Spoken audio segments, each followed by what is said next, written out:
Это Кейптаун-Бич, и мы вернулись.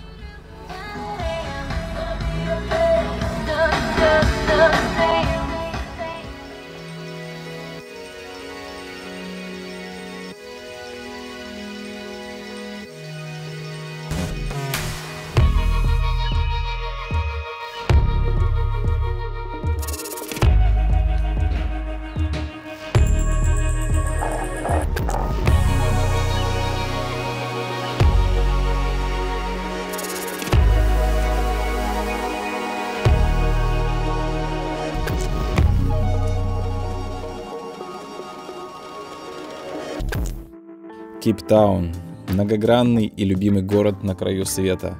Мыс-город по-нашему. Город, как мне кажется, где все возможно, место, где смешались культуры, нации, социальные классы. Южноафриканцев называют «радужная нация» – Rainbow Nation. И это никак не связано с ЛГБТ.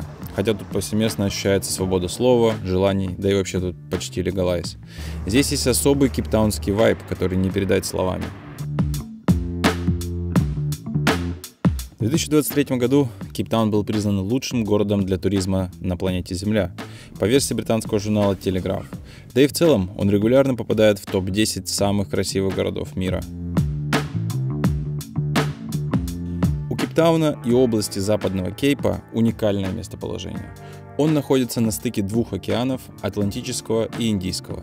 Природа на 80% состоит из эндемиков, и это ощущается. Вокруг растения и деревья будто с другой планеты. Нет всяких там землетрясений, катаклизмов, смерчей, цунами и так далее. Европейским летом тут зима, около плюс 15 градусов, а зимой, наоборот, лето. Ну что ж, перейдем к разрушению стереотипов. Кейптаун – это не Африка. Позади меня находятся белые. Это разве похоже на Африку? Вот мы сидим сейчас в кафе, больше похожем на Европу. Также такие проблемы, как бедность, антисанитария, прививки, болезни и многое другое, это все не про Кейптаун. В целом, объективно, Кейптаун больше похож на Америку, чем на Африку. И самый главный стереотип – это то, что здесь очень опасно. Давайте узнаем у местных, что они думают на этот счет. Cape Town is safe. Yeah. It is safe here. You can see I'm walking with my mom and we're walking freely. We park the car, we're happy, we feel safe when we come back. Yeah. The car will be there, so it's safe here. Yeah, it's very safe if you ask me. It's very safe, bro. Yeah. Since I moved to SA, I've been to Cape Town. Like, this is my fourth time vacation in Cape Town, and Cape Town is very cool. We're the safest province in South Africa. We should be an independent province. Go to Johannesburg, you'll probably get lost in a pothole. Yeah, cool. Thank you, bro. Я думаю, здесь ситуация не отличается от других городов. Да, есть не очень райончики, а есть вполне безопасные, где можно спокойно гулять, парковать свою тачку на улице, пить кофе в уличных кафе, и с тобой ничего не произойдет. В целом, если сравнить ситуацию с Америкой, то здесь намного лучше, хотя бы потому, что у людей в свободном доступе нет так много оружия. В общем, это большой выпуск о Кейптауне, в котором вас ждет 3 дорожных путешествия в разные стороны от Кейпа. Это West Coast, то есть западное побережье, это Cape Winelands, Вин-регион, и Overberg, регион к востоку. Большинство интересных локаций находится за пределами Кейптауна, поэтому здесь необходима машина. Мы решили выбрать кабриолет, такой калифорнийский вайб. Машину нам любезно предоставил наш друг, южноафриканец Эндрю. У него есть много разных машин, джипы, седаны и так далее. Ссылочка на него будет в описании. Движение здесь левостороннее, это значит, что руль находится справа. Но вы не волнуйтесь, буквально за час можно привыкнуть. Движение здесь предсказуемое, ненапряжное, наверное, потому что атмосфера города располагает к этому. Ну что, поехали исследовать Кейптаун и его окрестности.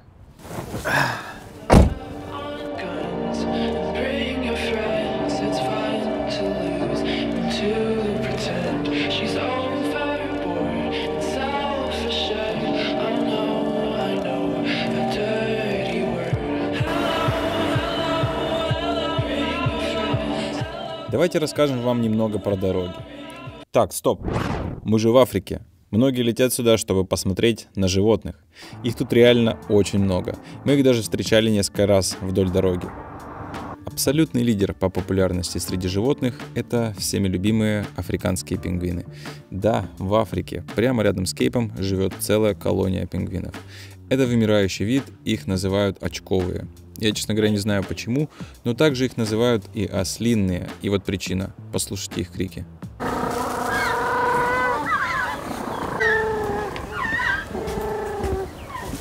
Это Boulders Beach.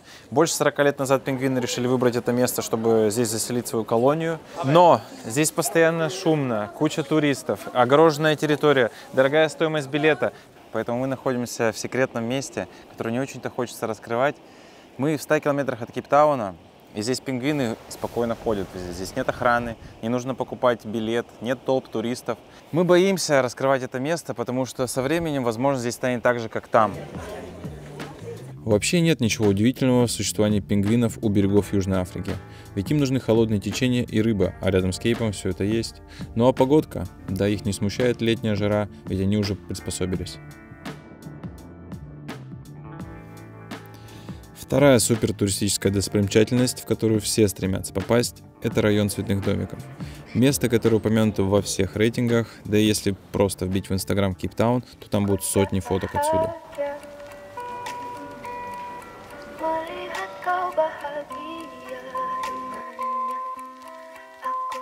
Я думаю, что этот район слишком переоценен, но здесь можно походить, понаслаждаться красивыми домиками, но не больше.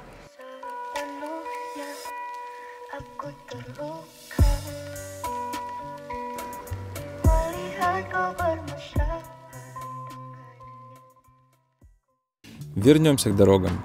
В ЮАР огромное количество разнообразных дорог с захватывающим видом.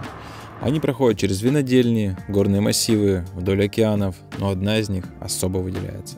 Это Чапманс Пик. Проезжая по ней, особенно на кабрике, ощущаешь себя как в фильме.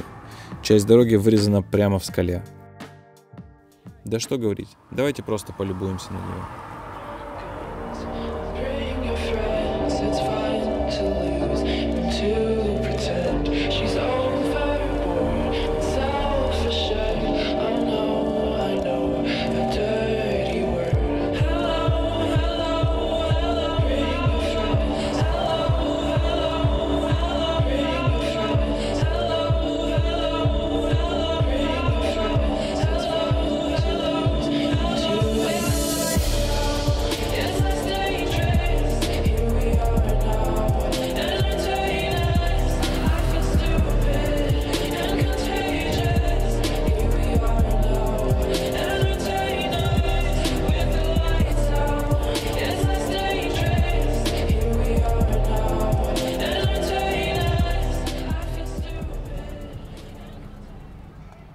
Первая наша остановка – это Хаут-Бэй. Классный портовой городок в 20 минутах от Кейптауна, рядом с которым находится колония из 1000 морских котиков на острове Дюйкерк. Не обязательно плыть до острова, чтобы их увидеть, достаточно просто прогуляться по порту. Кстати, сегодня я записался на психологическую сессию к одному из них. В общем, как прошла неделя? Да все так же.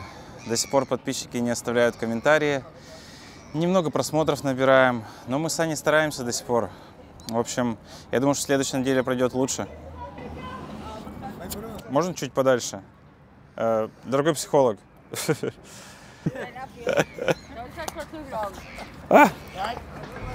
Морских котиков, в отличие от пингвинов, очень много. Около 1,5 миллиона у побережья Южной Африки.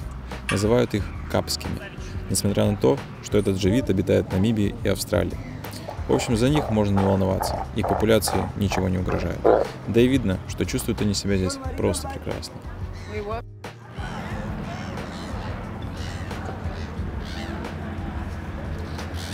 Порт Хаут-Бэй вообще классное место. Отсюда можно поплыть на корабле до колонии с котиками всего за 100 рендов, попробовать местное блюдо fish and chips, либо просто наблюдать за неспешной работой порта и моряков. Утром они привозят свежую рыбу, которую можно купить для себя или чтобы покормить жалобно смотрящих морских котиков.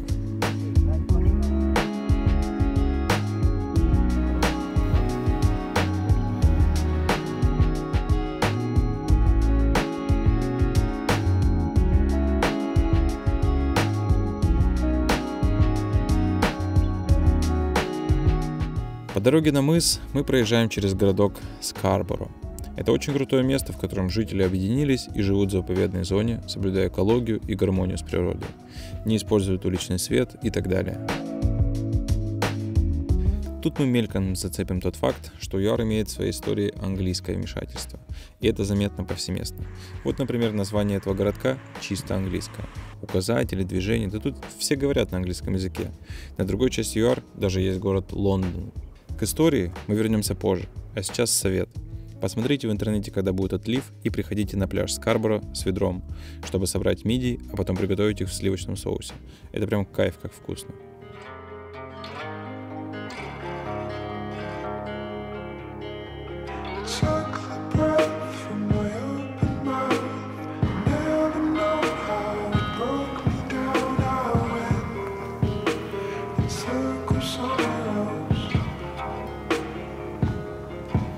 Мы приехали в местечко, которое называется The Scone Shack, в честь английских булочек Scone.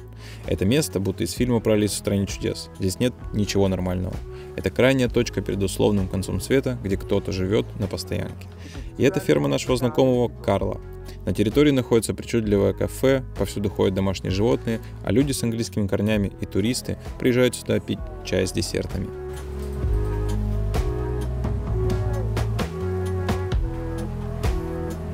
Карл – это очень необычный персонаж, хотя бы потому, что он живет на яхте. Хотя до ближайшей воды 4-5 километров. Он здесь создал свой мир. Вообще, это ключевое место для всего Кейптауна. Находится прямо рядом с мысом Доброй Надежды. Популярно среди туристов. В общем, давайте вас познакомим. Карл – человек, который живет на краю света. The farm's almost in the end of the African continent. That's right, exactly. Yeah. So you just want to know a bit about the farm? Well, we just looked for a place that was in the natural environment, you know. And yeah, that needed that where we could live our entire life in a very natural way. And finding at the end of Africa, yeah, it's very unspoiled, very influenced by the rest of the world. So we found we could live a very natural life, organic and quite a successful organic life to live. You know? With the Scone Shack, we've been working what six years now, five and a half years. Yeah, exactly. Been on the land for 30 years, for 32 years. Yeah. But the Scone Shack and everything like that has been about five and a half years now.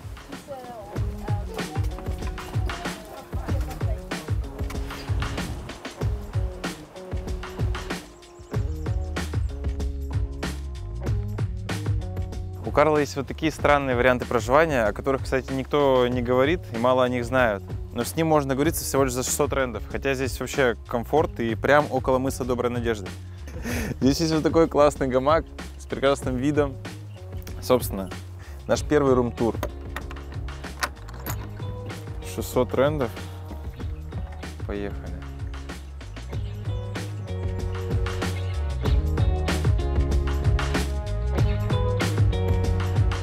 Саня только что сказал, что запах как у бабушки в деревне. Но я думал, что у моей бабушки только такой запах. Оказывается, у всех бабушек и у Карла еще. Вот эта популярная фраза лучше всего отображает Карла. Люби то, что ты делаешь, и ты не будешь работать в жизни ни дня.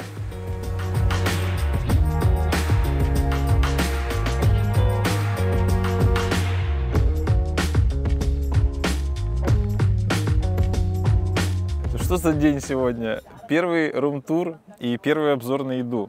Собственно, во-первых, здесь дают вот такие штучки для того, чтобы отгонять гусей, куриц, петухов, свиней, разного рода животные пытаются отнять вот эту пищу. В основном они специализируются на вот этих булочках. Называются они скун. А вообще заведение называется The Scone Shack. Их едят с маслом, сливками и любым вареньем. Попробовать стоит, но, как по мне, это просто похоже на свежий хлеб. Но у него есть и другие вкусные десерты в меню, которые я советую попробовать. Римчанам нравится, и слава богу.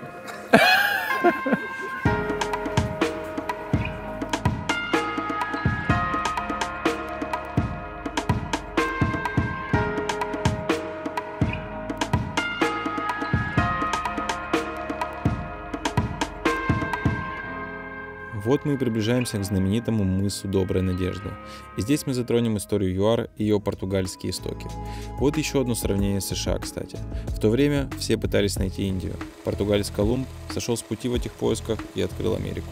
А другой португалец, Бартоломео Диаш, еле-еле пережив жестокий шторм, открыл территорию будущей Южной Африки. Но в то время он назвал это место мыс Бурь. Позже португальский король очень надеялся, что в итоге этот путь приведет их в Индию, поэтому переназвал мыс Доброй Надежды и оказался прав.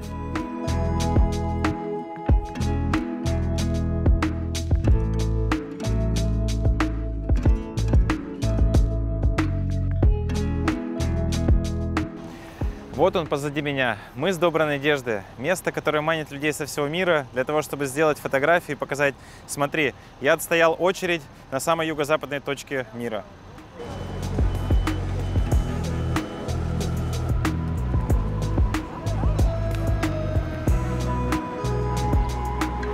Для тех, кто хочет получить чуть больше от этого места, чем просто фотка, советую прогуляться вверх.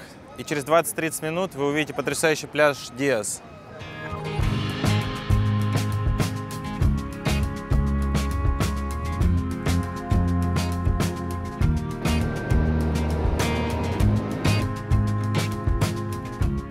На фуникулере написано «Летучий голландец». Да, именно из этих мест пошли легенды о неком корабле-призраке, который обречен вечно бороздить моря. Все потому, что будто бы в этих местах его неоднократно замечали. Этот же образ использовали и в «Пиратах Карибского моря». А про саму легенду вы можете прочитать у меня в телеграм-канале. Для тех, кто хочет сэкономить $5 и сбросить немного калорий, тут может за 20-минутную прогулку подняться до маяка.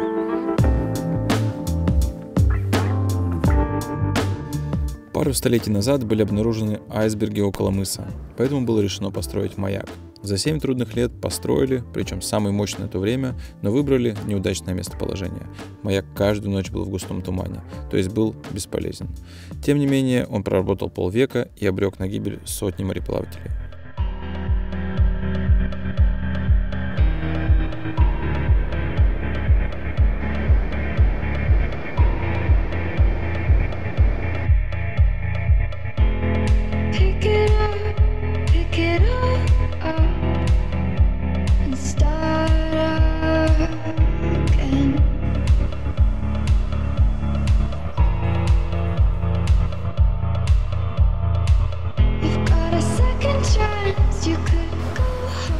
Утро курильщика в Кейптауне начинается с кофе, а утро здорового человека начинается с рюмочки бодрящего шота, который мы сейчас попробуем.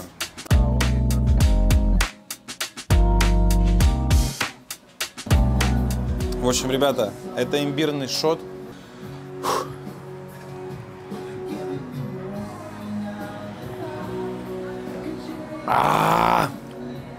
Нужно обязательно закусывать апельсином, потому что это жесть. По всему телу сейчас проходит такое тепло, ну реально как после рюмочки крепкого напитка. Но после этого бодрость весь день. Не нужно кофе. Кейптаунята очень спортивный народ. Они постоянно бегают туда-сюда, поднимаются на горы, ездят на велосипедах, катаются на серфинге, виндсерфинге, кайтсерфинге, особенно в субботу утром. Ну реально прям толпы людей. Да даже с колясками бегают и купаются, как моржи в купели.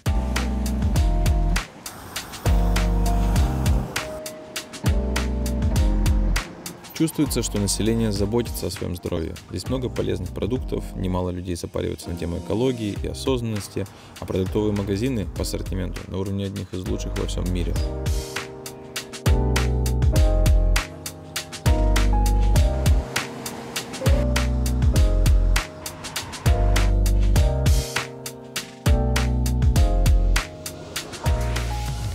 Вот они позади меня, две самые знаменитые горы в Кейптауне. Слева Lion's Head, Львиная гора, справа Table Mountain, Столовая гора. Обе место силы и обожания жителей Кейпа. Можно сказать, что это символ Кейптауна. Table Mountain настолько крута, что может менять погоду в городе. Когда облака ударяются об ее вершины, происходит интересный эффект. Плоскую, как стол, гору накрывают будто белой скатертью.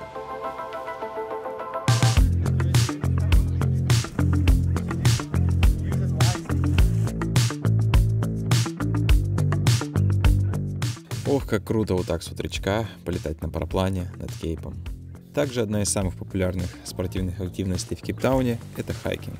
По-нашему это ходить пешком по красивым местам ради удовольствия. От мала до велика и даже в понедельник утром в любую погоду южноафриканцы ходят на кейптаунскую классику – гору Lion's Head. Самый главный символ Кейпа – Столовую гору – посещают 4,5 миллиона человек в год.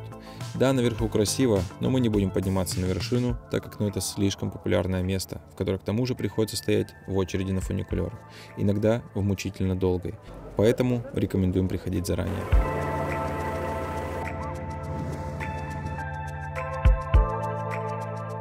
Один из самых захватывающих спортов – это серфинг. Здесь есть отличные волнишки и много разных серф-спотов. Регулярно проводятся соревнования. Многие думают, что это невозможно, сложно, но на самом деле этот спорт доступен всем. В городке Мёзенберг вы можете попробовать словить волну, арендовав доску вместе с гидрокостюмом всего лишь за 150 рендов. Там около главного пляжа есть несколько разных прокатов, один из них, кстати, вроде держат русские. Если вам лень пробовать самим, то можете насладиться кадрами профессионального серфинга, которые мы отсняли на закате.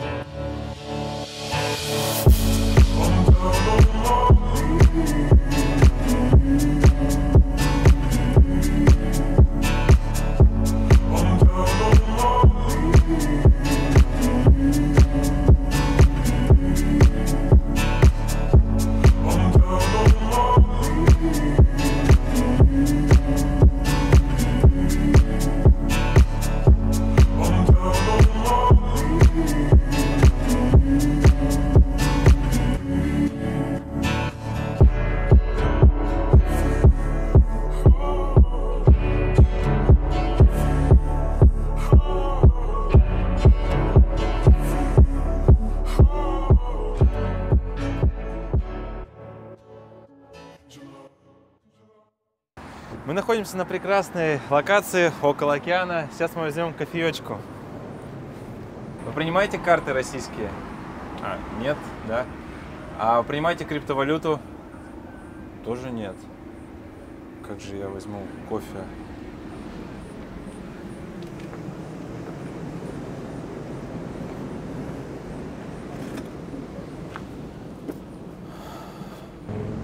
Что грустишь, друг? Да, не принимают ни российские карты, ни криптовалюту. Зарубежной нету. Я не знаю, как мне расплатиться за кофе. Слушай, ну я могу тебе посоветовать отличный криптообменник. А как мне его найти? По ссылке в описании. А теперь следующее наше путешествие. Мы выдвигаемся на запад, в регион West Coast.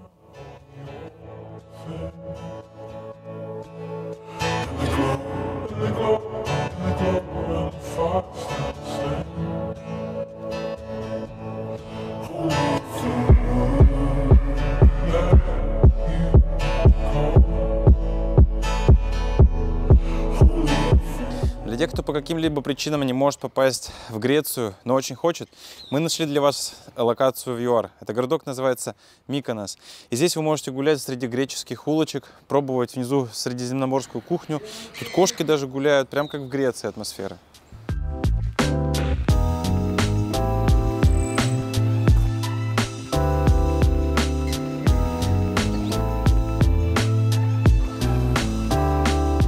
Это не прям город, это, можно сказать, большой жилой комплекс с пристанью, парком аттракционов, казино и белыми домиками. Тут бы я хотел добавить и греческим ресторанам, но нет. Все в этом комплексе пропитано греческим стилем, но ресторан там немецкий.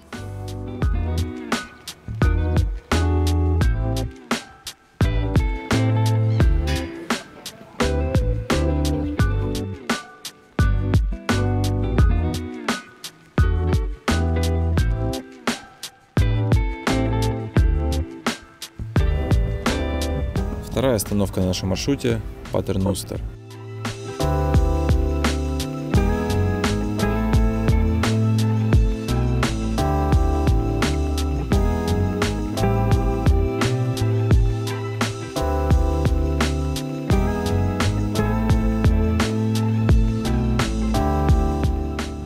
Здесь совершенно нет заборов, там вот этой типичной для Южной Африки электрической проволоки и так далее. Здесь такое чувство, что прям безопасно, как будто ты в европейском городишке. Да еще и пляж прекрасный, длинная береговая линия, залив, в котором вода чуть теплее, чем в обычных местах Атлантического океана. Здесь живет всего лишь 1500 человек, но при этом здесь есть лучший ресторан в мире. Он таким был признан в 2019 году. Называется Wolfgat. Забавный факт, то, что посмотрели мы в Google в 12:34, он был открыт. В 12:36 он уже закрыт. Написано, что он работает всего 5 минут. Загуглите сами о нем информацию, но это действительно так. В 2019 году он был признан лучшим в Париже на Всемирной выставке всех ресторанов.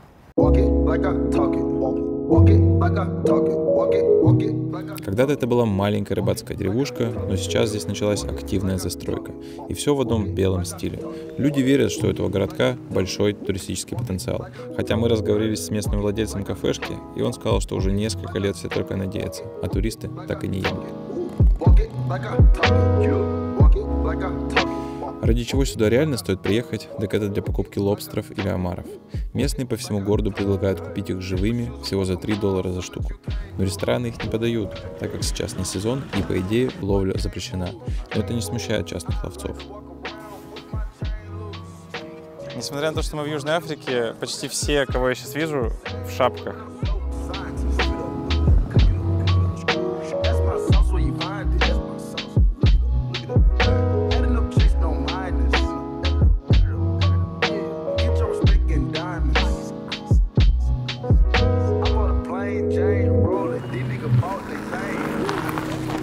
Сейчас мы едем на по-настоящему секретную локацию. Это мыс Колумбайн, местечко под названием Титис Бэй.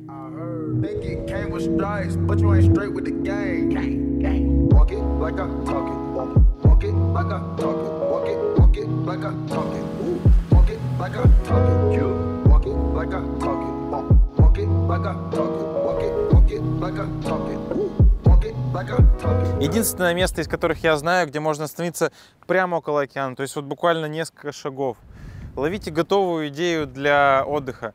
Едете в Патерностер, гуляете по прекрасному Патерностеру, там кушаете что-то. Затем приезжаете сюда, ставите палатку, одеваете гидрокостюм, плаваете немного, пытаетесь поймать лобстеров. Скорее всего, их не ловите, поэтому покупайте лобстеров заранее. Выходите, будто бы вы купили лобстеров, варите их в кастрюле.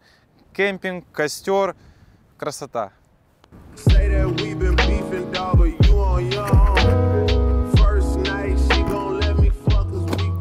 Распаковка гидрокостюма. Плотный гидрокостюм, Атлантический океан все-таки. Перчатки обязательно, потому что лобстеры колючие и крабы еще опасные.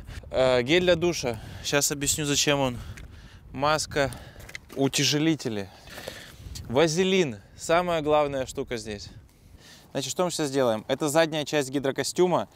Нам нужно его вывернуть, взять вот так вот за две ноги, залить туда гель для душа и немножко воды отсюда. Вот так вот стряхнуть, и только после этого мы сможем натянуть его на себя, потому что это очень-очень плотный костюм. Добавляем побольше геля для душа. Берем здесь за две ноги. Не жалеем воды и обильно встряхиваем.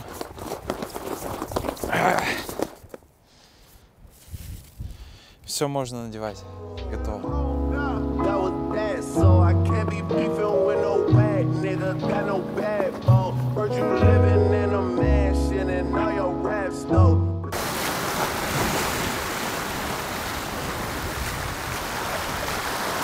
Встречайте добытчика, охотника, лобстеролова. Смотрите, какой зверь. Он просто дракон. Здесь у него фиолетовые оттенки. Смотрите, беременная. В общем, не так просто на самом деле ловить лобстера. В прошлый раз, где-то месяца 8 назад, я потратил 40 минут, погружаясь каждый раз на 4-5 метров для того, чтобы искать их в маленьких дырочках. И много раз было безуспешно, потому что они очень быстрые. Поэтому сейчас мы купили вот этого лобстера 30 минут назад у ребят, которые нам предлагали. И мы не просто так его на самом деле купили, чтобы вам показать. Есть еще и добрый замысел. На самом деле нельзя ловить лобстеров, которые беременны. Вообще ни в коем случае. И поэтому мы вот этого лобстера еще живое. Вот по ней видно, что она живая.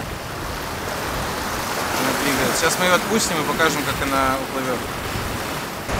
Да. Лирическую музыку потом добавишь. Она как губка сейчас наберет воды, поймет, что к чему. Вспомнит, что она же мать. Или нет? Нет, поймет. Ее посмотри, рыбка какая-то маленькая начинает покусывать. Будем верить, что она будет жить. Cheryl lives down in the south, working at the Waffle House, has a second job at midnight when it's time. Последняя и самая важная точка на нашем маршруте – это ферма Керсефонтейн. Здесь живет наш друг, и он называется Король Западного побережья.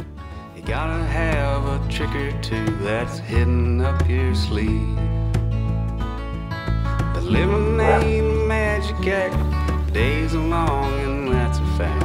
Money still ain't quite. Да уж, мы передвигаемся по локациям будто на космолете. Сейчас мы находимся будто бы совсем в другой стране, потому что это место необычное, оно вообще не похоже на все остальные. И хотим вас познакомить, с одной стороны, со стереотипным персонажем, вот такой настоящий африканер, бур, но с другой стороны, с человеком с уникальной историей. В общем, его зовут Джулиан, знакомьтесь. So I'm a farmer, and I've been a farmer since the 80s, early 90s. And I farm with cattle, I farm with wool sheep, apparel wool, as in wool for jerseys and clothes. And I'm a wheat farmer, so that's for making flour, which is making bread. And I went to school in Cape Town, but my father farmed here. My grandfather farmed here. My great-grandfather. 8 generations, all farmers. Вы только представьте себе, ферма передавалась от отца к сыну 8 раз, прежде чем попасть в надежные руки Джулиана. В 1770 году его 8 раз прадед с голландскими корнями отстроил основное здание фермы. Джулиан необычный персонаж. Помню, как-то давным-давно он дал мне свою визитку, а на ней написано «Адвокат Верховного суда, авиатор и убийца свиней». Уже позже я узнал, что он еще более многогранный, так как еще пишет музыку, и, я бы сказал, профессионально рассказывает истории. Одну из таких, как он поднимал закладку в России, он рассказал нам. Я опубликую ее в телеграм-канале, так что переходите по ссылке в описании. Сама ферма определенно обладает каким-то шармом, вызывает непонятное чувство ностальгии, почему-то никогда не существовавшему. Это ценили продакшены и рекламщики со всего мира. У него нередко снимают фильмы, сериалы и рекламы, такие бренды, как, например, Porsche или Audi.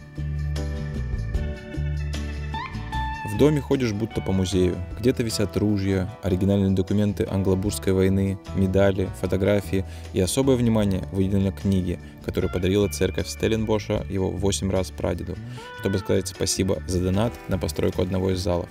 Вообще дом просто пропитан историей. Почти за 300 лет не осталось свободного места.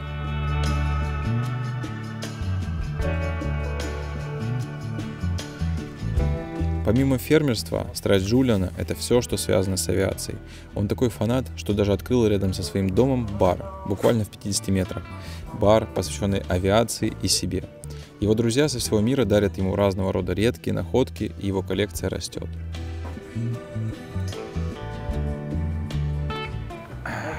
One shot. This is a local gin from Feldrift. Very nice.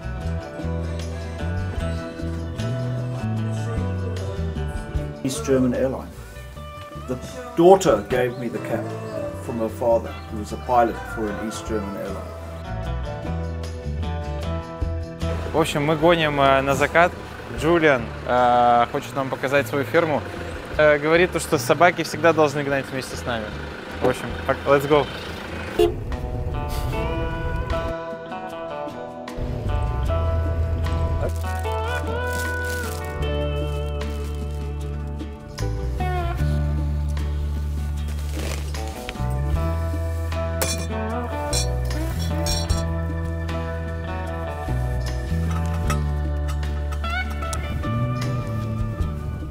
Это любимое место Джулиана для закатов. Вот. Сейчас посмотрите, как Джулиан тут все классно организовал. Джин наливает, лед. У него все, в общем, так по красоте сделано. There you go. Саня, тебе. Не уверен, корректно ли так говорить, но именно на этой ферме царит атмосфера фильма «Джанго освобожденный». Прислуга строго и быстро выполняет его требования, особенно впечатляет момент с колокольчиком.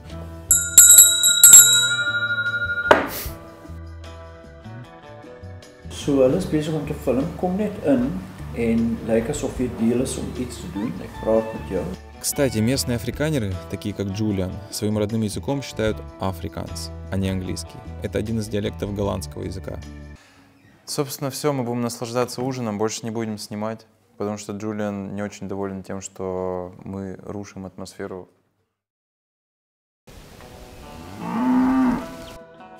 На следующее утро, позавтракав, прогулявшись по ферме и проведав только что родившегося барашка, мы на время попрощались с Джулианом и поехали дальше.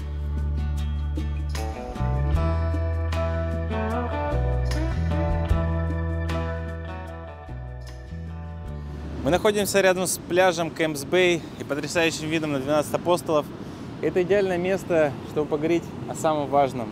Мы ищем единомышленников, которые готовы вместе с нами отправиться в путешествие по Кейптауну, ЮАР, Намибии, исследовать страну через местных жителей, таких как Джулиан, Карл, посещать нетуристические локации в компании классных людей. Если вам что-то откликается, вы чувствуете, что мы близки по духу, то приезжайте к нам. Вы можете написать в комментарии, либо прямо к нам в личные сообщения. Также есть подробности по ссылке в описании. Приезжайте. Область Вестерн Кейп, в которой находится Кейптаун, очень напоминает Америку. Дорожные указатели, океанские дороги, больницы, заправки, разные названия объектов, да и в целом архитектура.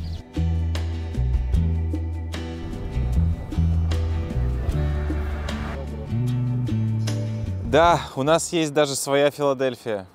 Странный небольшой городок, построенный вокруг голландской реформаторской церкви.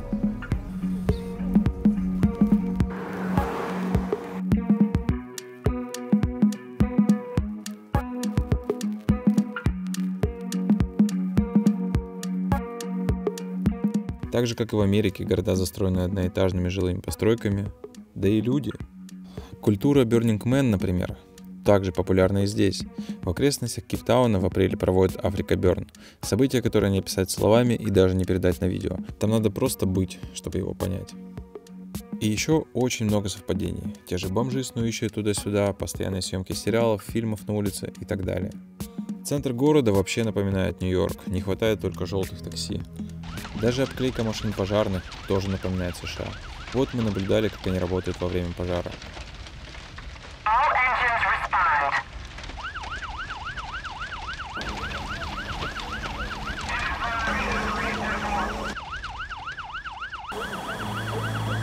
He was laid off just last week, making parts for a big machine. Здесь огромное количество старых американских автомобилей катается по городу.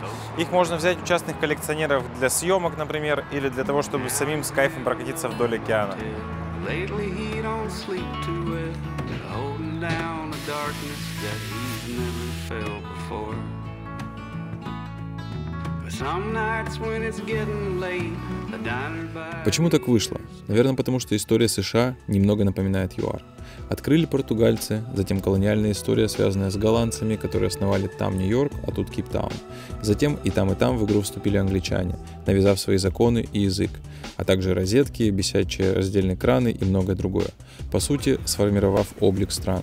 Разница лишь в том, что бывшие голландцы, которые стали бурами, дали достойный отпор англичанам во время Англобурской войны, хоть и проиграли, но отстояли свою идентичность. Поэтому можно сказать, что современная ЮАР – это смесь Англии, Голландии, Азии и Африки. Почему Азии, спросите вы? Да потому что в Кейптауне возили тысячи рабов из Индонезии, Индии и Малайзии. В итоге они сформировали свою культуру – Кейп-Малай, и это сейчас 50% населения города. Кстати, и там были коренные местные. В Северной Америке индейцы, а в западной части ЮАР – койсан, бушмены.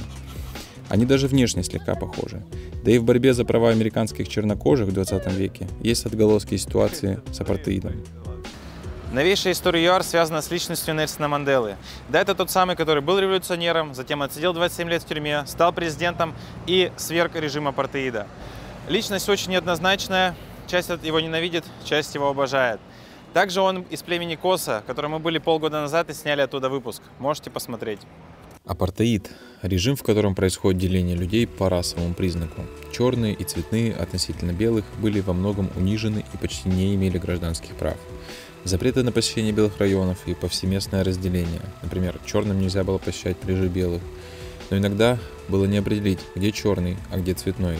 Поэтому почти на протяжении 50 лет здесь используют для проверки тест карандаша. Засовывали карандаш в волосы, и если он упадет, то человек считался цветным, а если застрянет, то черным. Это связано со структурой волос черных, которые более тонкие и постоянно завиваются.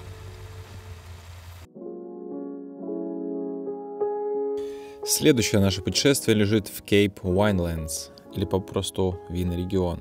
И начнем мы с его сердца.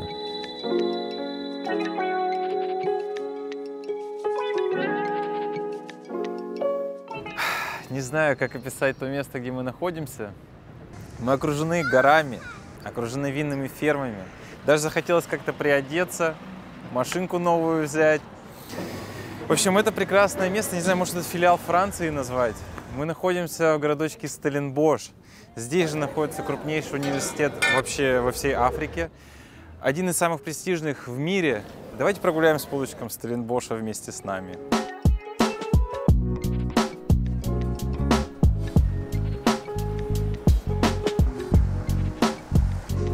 Стелленбош – один из самых старых городков Южной Африки, центр винодельческой промышленности. В нем по-особенному ощущается колониальная история этой страны. Я бы сказал, что здесь вокруг голландская архитектура с нотками Франции. Здесь огромное количество фудкортов, разных баров, ресторанов, даже банки, они все в одинаковой стилистике. И это не одна улочка такая, а весь город просто европейский.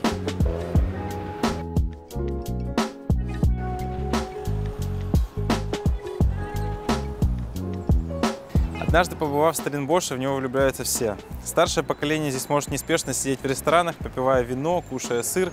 Молодые семьи здесь могут гулять с колясками и наслаждаться безопасностью. А основное, молодежь, здесь может скачать приложение Meetup и найти себе локальные тусовки, клуб единомышленников и так далее.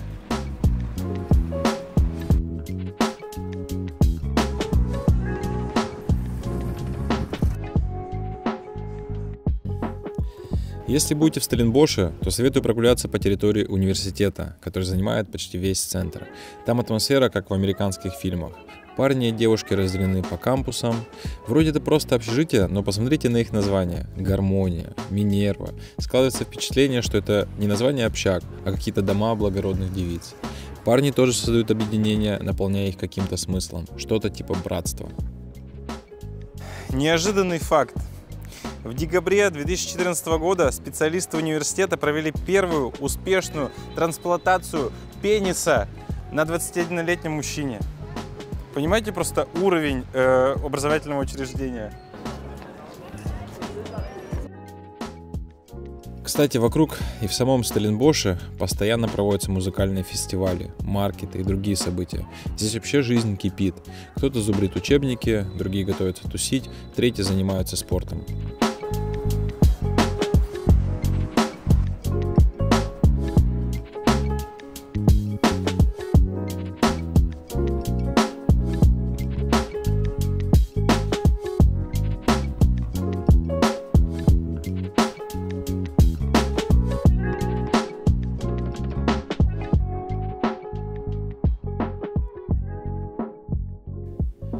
ЮАР – один из самых крупных производителей вина в мире.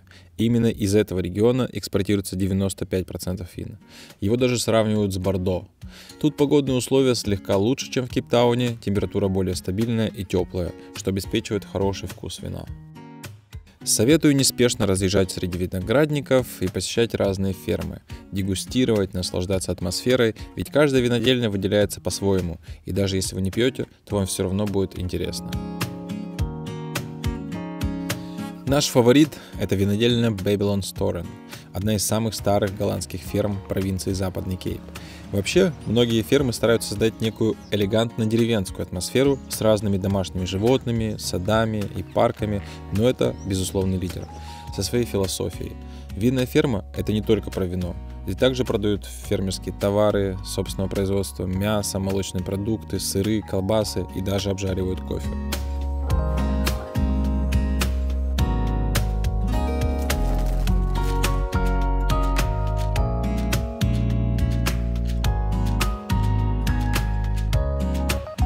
Вход на территорию этой винодельни стоит 80 рендов, но это не просто вход, а это членский взнос за 12 месяцев. То есть в теории сюда можно приезжать в течение года всего лишь за 80 рендов. Здесь куча уютных зон для того, чтобы просто отдохнуть, можно даже сесть с ноутбуком, поработать. И каждый сезон, каждый месяц есть время сезона определенного фрукта. Сейчас это гуава. Ой, я шикарный экземпляр взял. Это редкость.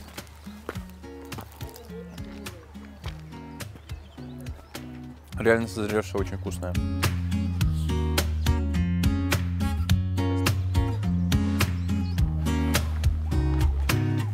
На территории винной фермы есть ресторан. Сейчас это ресторан «Теплица». И они делают все блюда только с использованием собственных продуктов.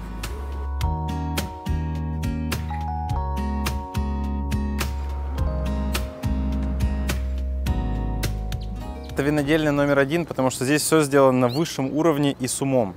Например, винный музей. Это потрясающий музей, который будет интересен даже детям. Он сделан с использованием новых технологий, VR и так далее. Я на дроне, Саня. Саня, я птица на дроне. Также здесь есть потрясающее производство косметики. Тоже все открыто, можно наблюдать, как люди все там делают. Потрясающий сад, в котором каждый сезон новые фрукты. Потрясающий ресторан. В общем, все сделано на высшем уровне, со стилем и красотой. Как много пробок. Вау.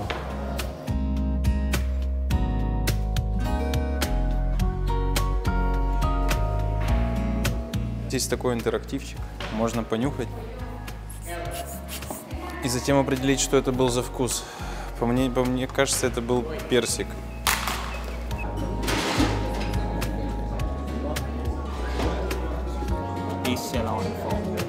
Berries, strawberry yogurt, candy floss. An all-ray blend is a blend of 9 different grape varieties. Your Cabernet Franc. Then you start off. Communication. Ну вот он, долгожданный момент. Вайн-тейстинг. Но я пить не буду. Сейчас и в будущем за это будет отвечать Александр. Ну что, наконец-то, и камера не у меня, можно попробовать винишко. Очень люблю красное вино, поэтому начну с розового. Я не помню, что он говорил.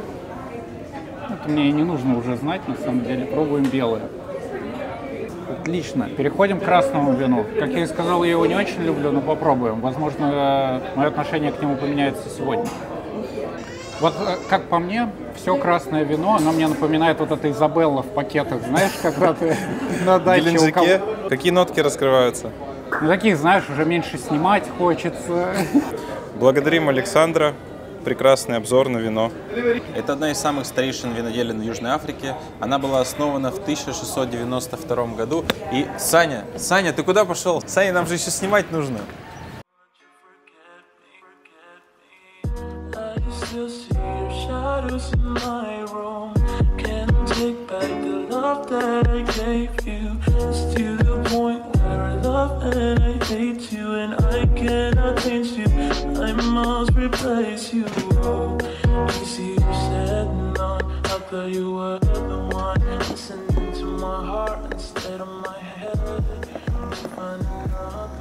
В конце дня мы решили не возвращаться в Кейптаун, а поехать в заповедник и снять дом в аренду на Airbnb. Здесь такой вид отдыха очень популярен среди местных. Этот дом особенный, вокруг него нет других построек, полное ощущение, будто ты в дикой природе. Здесь есть все необходимое для комфортного проживания. Такие дома называют self-catering, то есть дом самообслуживания. Часто ты даже не встречаешься с хозяином дома, а когда выезжаешь, то просто оставляешь ключи в двери. В нашем распоряжении двухэтажный дом, 3 спальни, который может спокойно разместить 6 человек. Кухня, общая зона с обогревателем, и это очень важно, ведь вне сезон ночью температура может опуститься до минус 3 градусов. Тут есть брай, горячая ванная и самое главное. Так как дом находится около водопоя, то прямо рядом с домом бегают зебры, антилопы, спрингбоки и другие животные.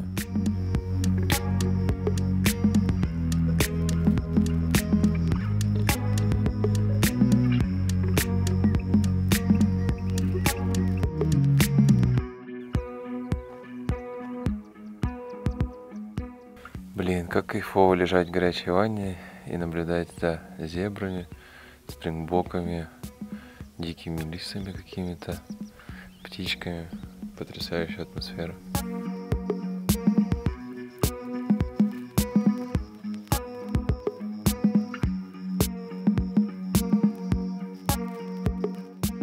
И все это всего лишь за $90. Как по мне, это прекрасное место для того, чтобы отдохнуть от городской суеты. Сюда можно приехать с семьей, с друзьями. Короче,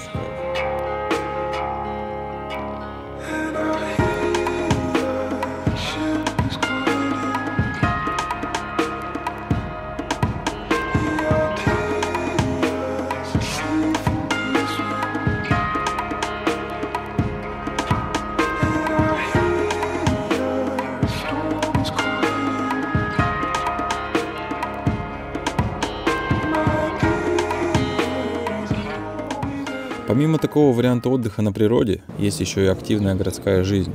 Обычный день южноафриканца может начаться с маркетов или фудкортов, которых тут в избытке. Люди приходят сюда пообщаться, выпить, перекусить, закупиться чем-то интересным на неделю вперед. Один из самых популярных и атмосферных находится около набережной Waterfront. Где-то играют диджеи, есть какая-то программа, на одних можно найти свежие овощи и фрукты, на других винтажную одежду, на третьих редкие крафтовые продукты. Но на большинстве маркетов все вместе. Если хорошая погода, то дальше можно пойти и поваляться на пляже, или даже покупаться в океане, но вода, мягко говоря, прохладная. Вообще, пляж — это не просто место, где можно позагорать. Тут собираются большими компаниями, играют в футбол, бадминтон и другие игры, а к вечеру собираются на закат под бутылочку шампанского или вина с сыром. Многие считают, что после захода солнца в Кейптауне становится небезопасно и нужно идти домой. Но на самом деле все самое интересное только начинается.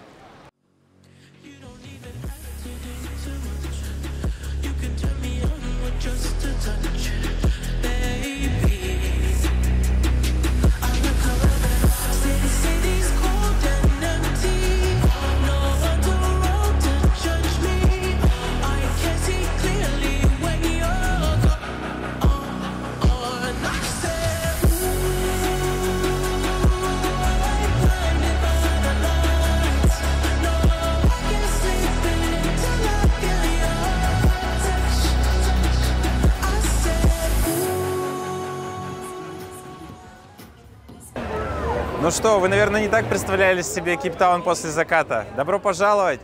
Каждый первый четверг месяца все бары, рестораны, арт-галереи открывают свои двери, ставят диджеев. Люди тусуются, знакомятся, покупают одежду на ночных ярмарках. Чем-то напоминает нашу ночь музеев.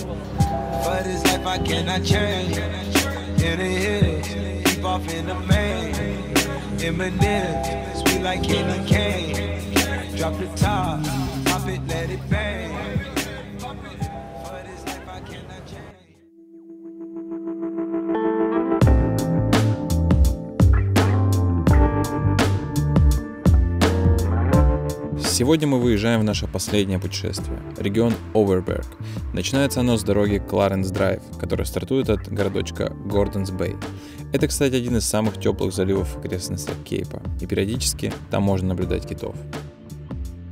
Вот она, моя любимая дорога. Но что про нее рассказывать? Ей можно просто наслаждаться под хорошую музыку.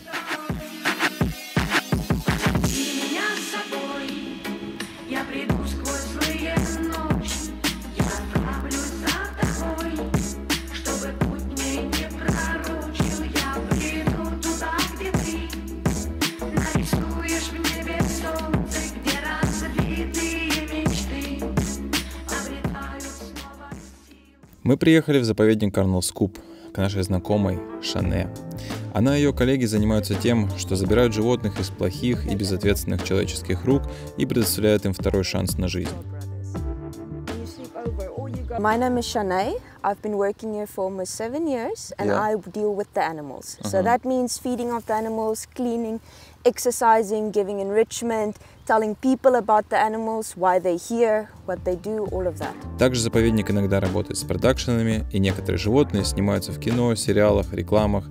Может, вы их даже видели в каких-то сценах.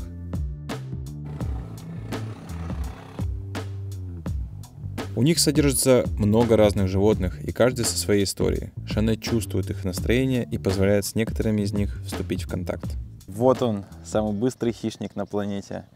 Добычу гепард сначала бьет вот этой лапой, острым когтем разрезает, и затем жестоко душит. Но сейчас, если вы хороший человек, то можете просто с ним полежать, помолчать, поймать момент. Может быть, он даже вас полижет, потому что он ласковый. Его зовут Милен.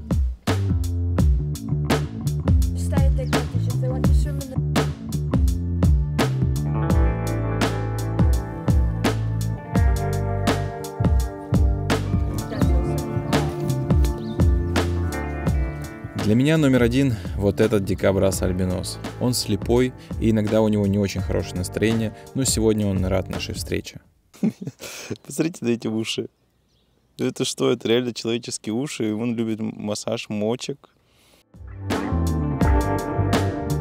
Вот и гиена. Многие, наверное, слышали смех гиены из мультика «Король лев».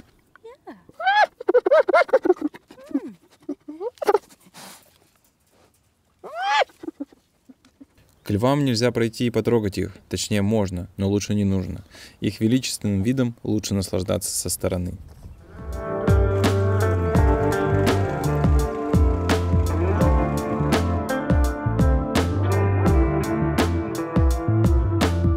Get to see and feel.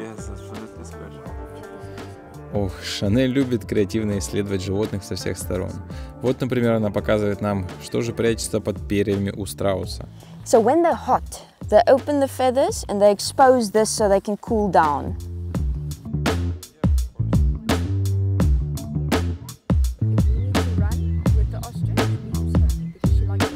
Yeah. So the day that Bella was born, there was so much bad weather, bad rain, lots of winds, and these are not very good parents. The ostrich is horrible parents. So then I decided I'm going to take her to my house, put her in front of the fire or the heater, heat her up. She used to live with my dog and my 2 cats. Every evening we would go for walks because she needs her exercise as well. But she was tiny, she was like egg size. Wow. And then up until the age, I think around 4 months, I decided now you're too big for the house. Now you need to start moving out. And then at the age of 6 months, we decided to put her back with the adults again. So usually you only do that around 9 months, but we thought, okay, she's ready, she can go back. So that's why I like taking Bella outside, because she adores people. She wants to be cuddled. So when I'm off or when I get a spare moment in my day, I come and I just hug them and cuddle them, and they love it. Шане говорит, что у животных не всегда хорошее настроение. У них тоже бывают плохие дни, и иногда они не хотят встречи с людьми. Поэтому будьте вежливы с ними. And my cats. So every evening we would do. They're a little bit more skittish because they're not fully trained. Girl, I like you, I do. I wanna be a friend, go shopping in a Benz. I like you, I do. I hit you in a leg, can you fit me in your plans? Следующая остановка – это Херманус, один из городов на побережье Атлантического океана. Если ехать дальше на восток, то будут встречаться похожие, и все они классные города со своим стилем в морской тематике. Мы приехали сюда смотреть на китов.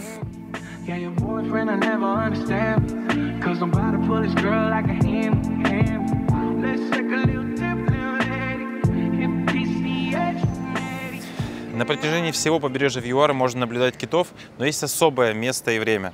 С начала июня до конца октября в городочке Херманус со всего мира приплывают киты для того, чтобы откармливать здесь потомство. Поэтому мы обратились в компанию Hermanus Whale Watchers для того, чтобы сделать это с кайфом. Мы загружаемся на лодку, чтобы поплыть в заповедную бухту в поисках китов. Они не всегда попадаются, но, надеюсь, нам повезет. Никто не может гарантировать, что вы увидите китов даже в сезон.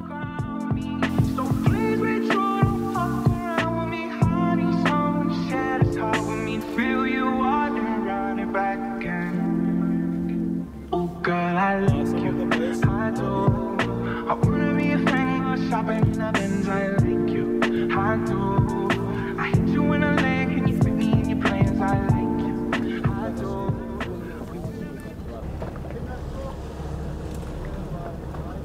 Вот они, долгожданные киты. Огромные махины весом по 90 тонн. Это вид южных гладких китов. Они отличаются от остальных особой контактностью и дружелюбием по отношению к человеку. И эта особенность в 20 веке, к сожалению, привела к их почти полному исчезновению. Но на данный момент численность начала восстанавливаться.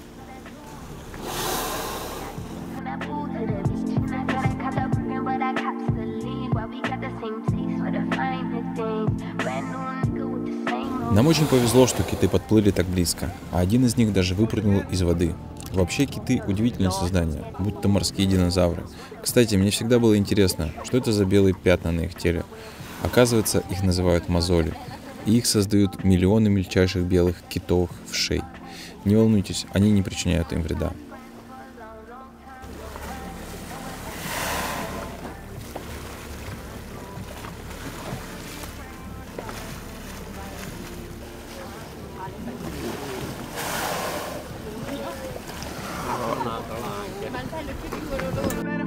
We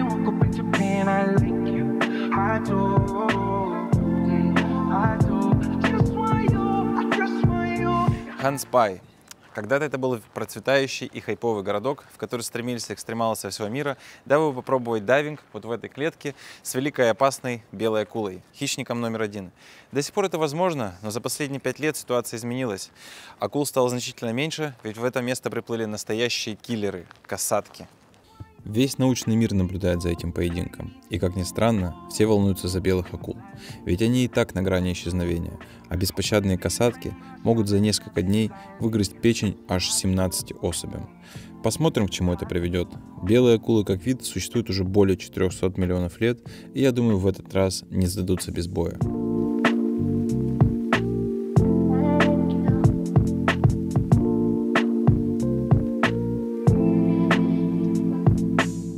Вот и последнее место на этом маршруте, которым мы хотели бы поделиться. В 40 километрах от Кейптауна есть популярные среди туристов и местных жителей дюны. Там катаются на сэндбордах, квадроциклах, эндуро и джипах. Ну а мы вновь выбрали нетуристические дюны под Ганцбайем, где можно в гордом одиночестве насладиться закатом и покататься среди дюн.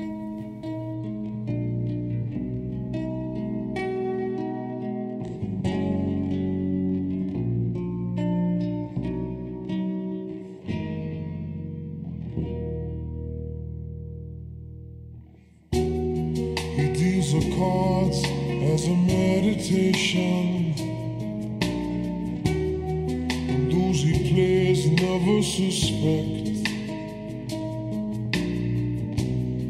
He doesn't play for the money he wins. He doesn't play for respect. Ребята, ну вот и финал видео, в который мы вложили всю нашу любовь к этому невероятному городу. Пожалуйста, подписывайтесь, ставьте лайки, пишите комментарии. Это помогает продвигать видео, и это очень важно для нас. Спасибо. Кстати, прямо вчера, последний съемочный день, прямо около нашего дома, мы увидели вот это чудо. Кейптаун волшебный.